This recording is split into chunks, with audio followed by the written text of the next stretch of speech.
Halo, catatan Kompas Sulsel kembali menjumpai Anda. Sejumlah informasi penting selama sepekan kami hadirkan kembali, baik dari peristiwa, ekonomi, dan juga politik. Ini dia catatan Kompas Sulsel bersama saya, Eki Muzakir.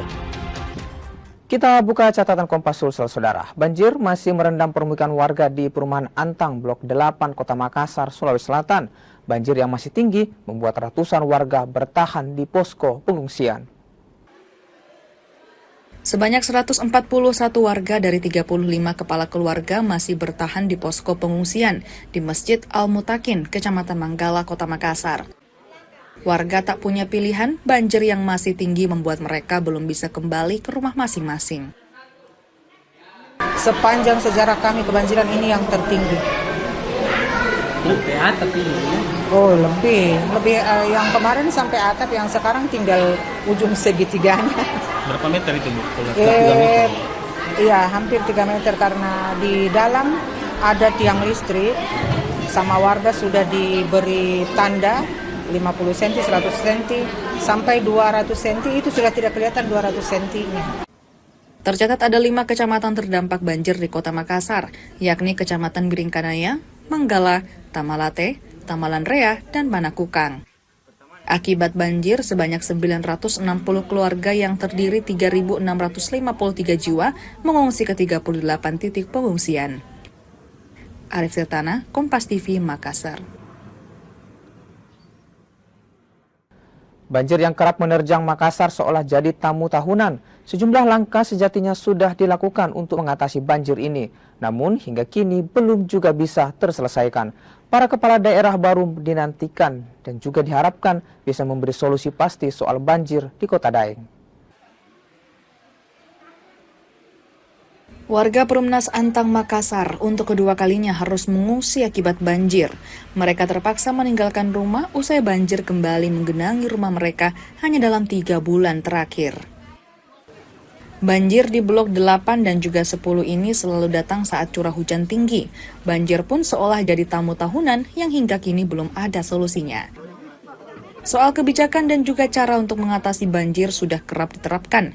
Namun seiring waktu dan pergantian pejabat, semuanya belum memberikan hasil. Banjir tetap datang dengan ketinggian bisa sampai hingga 3 meter.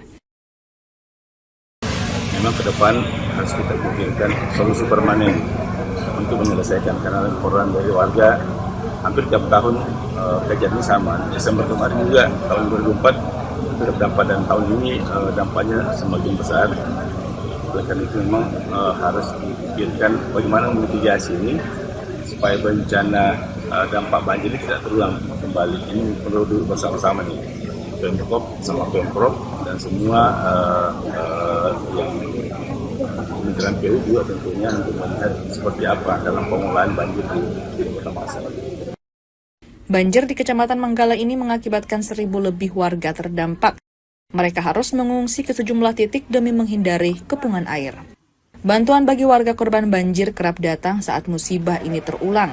Bantuan jadi jalan meringankan beban mereka, meski harapan besar agar rumah mereka terbebas banjir jadi untayan doa yang terus dipanjatkan. Arif Tirtana, Kompas TV, Makassar. Selain di Kota Makassar, banjir besar juga melanda Kabupaten Maros, Sulawesi Selatan. 14 kecamatan terdampak banjir, bahkan ruas jalan utama Maros tak bisa dilalui kendaraan. Banjir menerjang Kabupaten Maros, Sulawesi Selatan 11 Februari 2025 kemarin. Banjir ini jadi salah satu yang terparah. Banjir membuat akses utama jalan Trans Sulawesi menuju Makassar tak bisa dilalui. Banjir yang hampir mencapai 1 meter membuat akses utama jalan ini lumpuh total. Kendaraan yang nekat menerobos banjir mogok di tengah jalan. Proses evakuasi terhadap korban bencana banjir terus dilakukan oleh tim SAR gabungan. Warga lansia dan balita dievakuasi ke tempat yang lebih aman setelah permukiman warga terancam banjir setinggi 1-2 meter. Memang ada sekitar 4-5 titik kita lakukan evakuasi. Sebagian melakukan evakuasi mandiri. Dan di mana kebanyakan kita evakuasi itu adalah lansia dan juga balita yang saat ini sudah disiapkan oleh pemerintah setempat untuk pengungsian yang sudah disiapkan. terutama dari tempat kecamatan atau ya hampir semua 14 kecamatan ini sudah melaporkan ya kondisi terendam banjir, tetapi yang terparah ini ada sekitar 6 kecamatan, terutama di kecamatan-kecamatan pesisir, di Kecamatan Bontoa, Lau, Maros Baru, dan juga kota ini Marsuk, kemudian kota sendiri Kecamatan Turikale. Nah, ini kondisinya memang agak sedikit airnya sangat tinggi gitu. Kami sudah menginstruksikan kepada seluruh camat untuk membuka misalnya kantor-kantor camat, masjid-masjid yang memang bisa ditempati untuk menjadi tempat evakuasi. Begitupun rumah-rumah warga, seluruh sudah siaga. Hari ini kita siaga 24 jam ya, dan juga kita sudah buka dapur umum. Banjir di Kabupaten Maros ini sendiri menerjang 14 kecamatan. Banjir terjadi akibat luapan arus Sungai Maros setelah wilayah ini diguyur hujan dengan intensitas yang tinggi. Aziz Hamid, Kompas TV Maros, Sulawesi Selatan.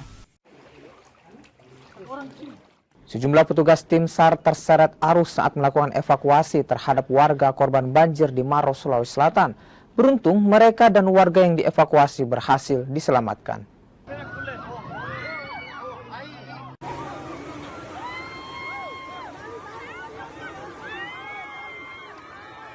Inilah video amatir yang sempat viral di media sosial memperlihatkan tim SAR terseret arus air saat mengevakuasi warga di sekitar Bendungan Lekopacing, Kecamatan Tandra Lili, Kabupaten Maros.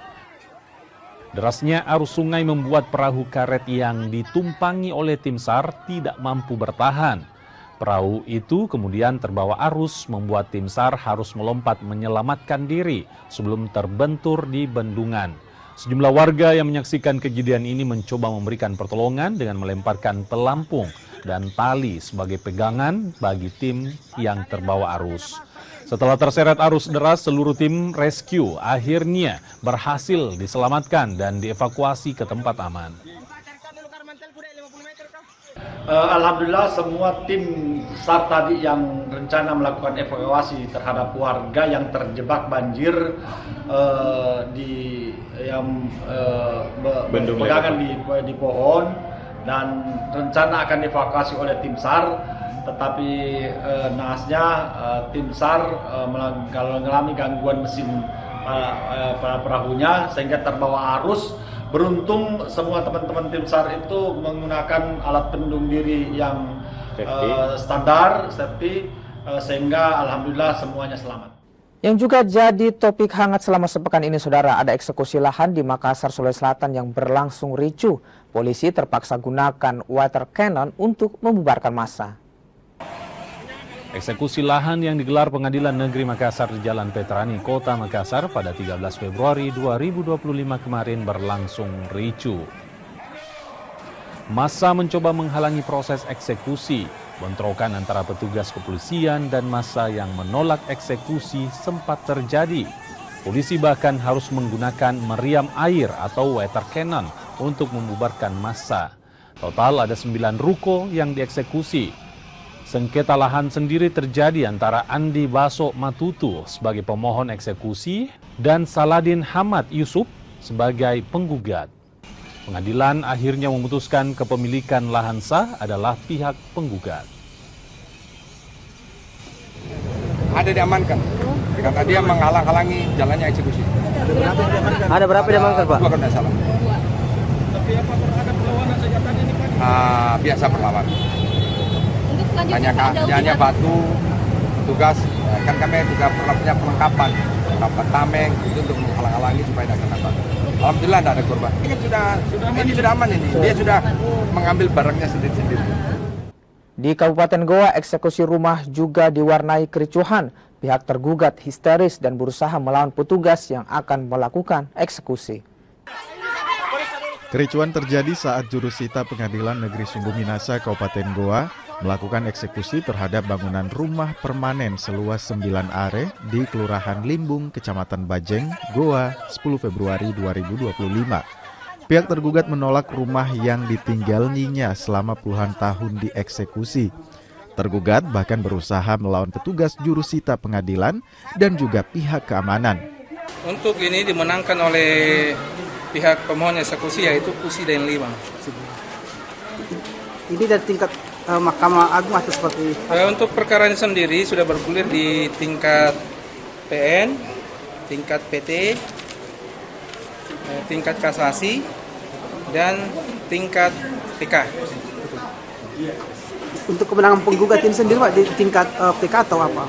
Jadi ini sudah bergulir sampai di tingkat PK dan dimenangkan oleh pihak pemohon eksekusi. Sengketa lahan ini sudah berlangsung sejak tahun 2000 lalu. Namun putusan kasasi di Mahkamah Agung baru diputuskan pada 9 Mei tahun 2007 dan tahun 2013 dinyatakan berkekuatan hukum. Luas lahan yang disengketakan 9 are, petugas pun melakukan pembongkaran bangunan tersebut. Sesaat lagi saudara, catatan Kompas Sulsel masih akan kembali dengan informasi ada ratusan guru berunjuk rasa di depan Balai Kota Makassar menuntut uang sertifikasi. Catatan Kompas Sulsel akan segera kembali.